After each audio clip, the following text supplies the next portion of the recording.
Assalamu alaikum wa rahmatullahi wa barakatuhu. Hormatly Türkmenistan'ın batırları, kahramanları, aktivistler, korkmaz, qaytmaz batırlar. Elhamdülillah, qoğu haberlarımız var.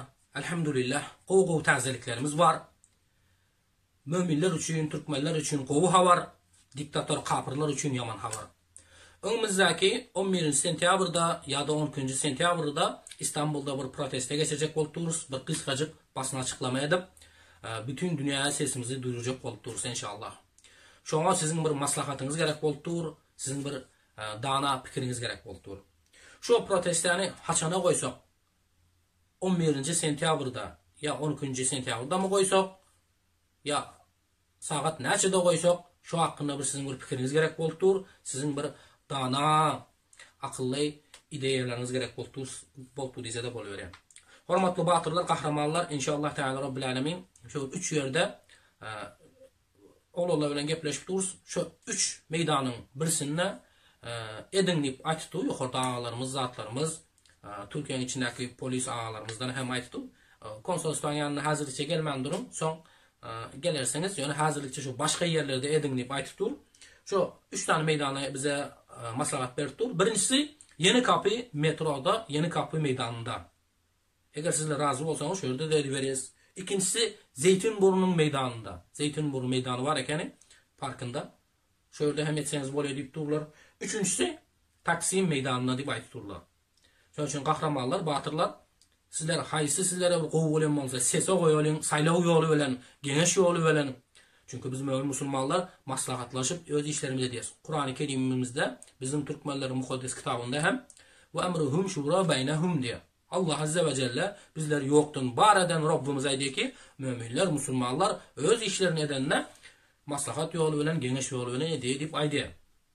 Genişli doğan kıska olmaz diyor. Çünkü maslahatlaşıp edelim.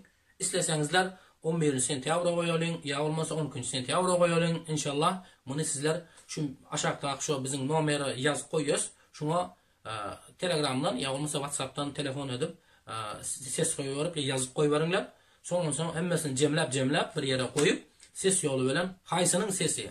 Haysi tarafın sesi köp olsa şuna koyuyoruz inşallah kahramanlar. Şu da batırlar. Size aytacak olan gururumuz şu inşallah az kaldı bu diktatörlerin hem yok olacağına. Az kaldı bu diktatörlerin hem kara yere gireceğine. Az kaldı inşallah. Dünyanı inşallah biz bu zalimlerden, diktatörlerden kurtaracağız. Dünya Türkmenistan'ı, Özbekistan'ı, Karakalpakistan'ı değil. Bütün dünyadaki diktatörleri inşallah koyurmalı yerine koyvereceğiz. Kahramanlar, batırlar ruhtan düşmeyin. Durmayın. Dünya öne hareket edelim. Hemen bir de yarım batırlar aydiye. Ne yapacaksin bunu? Koy. Avrupa'ya gidip alalı. Amerika, Kanada gidip alalı.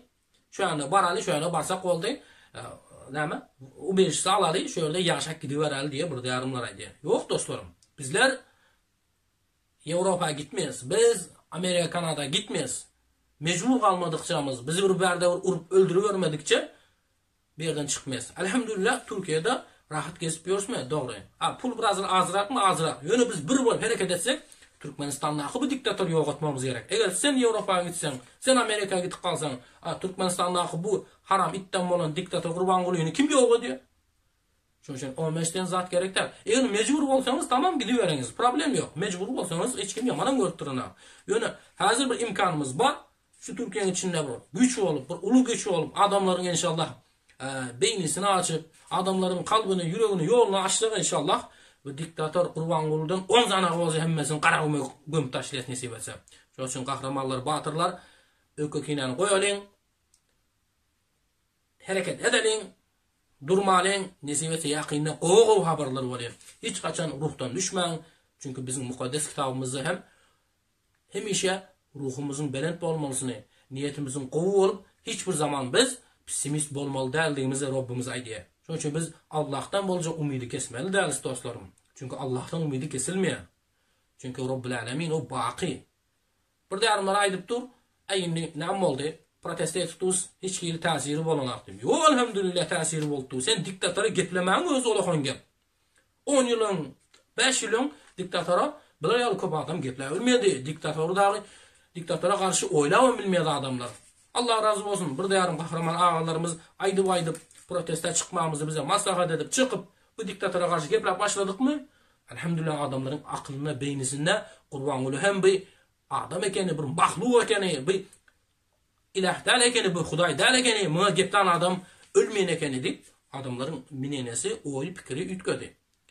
Elbette biz biliyoruz bu Gurbangulu değil. Gurbangulu'nun o yukarıdan oturan Putin mi olsun, Xi Jinping mi olsun, Ayatullahlar olsun, bunların hemmesi bizim Rabbimizin yanına hiç kim değil bular. Bular bir kafir, bir itler bular. Şunun için dostlarım, korkmayın, hareket edelim. Birlikte, beraberlikte olacak, bizim önümüzde duracak gücün özü olmaz.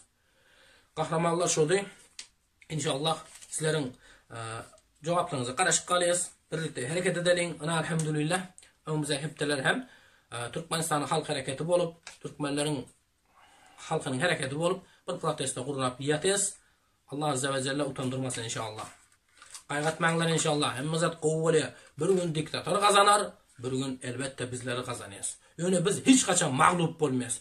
Mağlup olmak, utulmak bizim kitabımızda, bizim yolumuzda, bizim akidamızda yok. Biz haçan dinden çıkıyız, şonunla utuluyoruz. Biz haçan Türkmenlikten, milletimizden çıkıyız. Haçan biz yurdumuzu diktatora taşlap kaçıp gidiyoruz, şonunla biz utuluyoruz. Yani inşallah biz bu mücadeleni duruzmadıkça, biz bu yoldan kaytmadıkça, biz bu dinden çıkmadıkça inşallah hiç kaçan utturmayız. Şunun için Türkmenistan için barım, harekete tayarım, Türkmenler için canımı verin, canını alayım diye batı kahramanlar çağırırız bu protesto mitinglere. Geleceğim için, bolcağım için, taze neslim için, taze Türkmenistan için men hareket edenlerini batı kahramanlar çağırırız. Şeyde birlikte bu zalim diktatörü, önkü diktatör Saparma Türkmenbaşı'nın yanına inşallah koy veririz. Karışık kalıyız. Esselamu aleyküm ve rahmetullahi ve berekatuhu.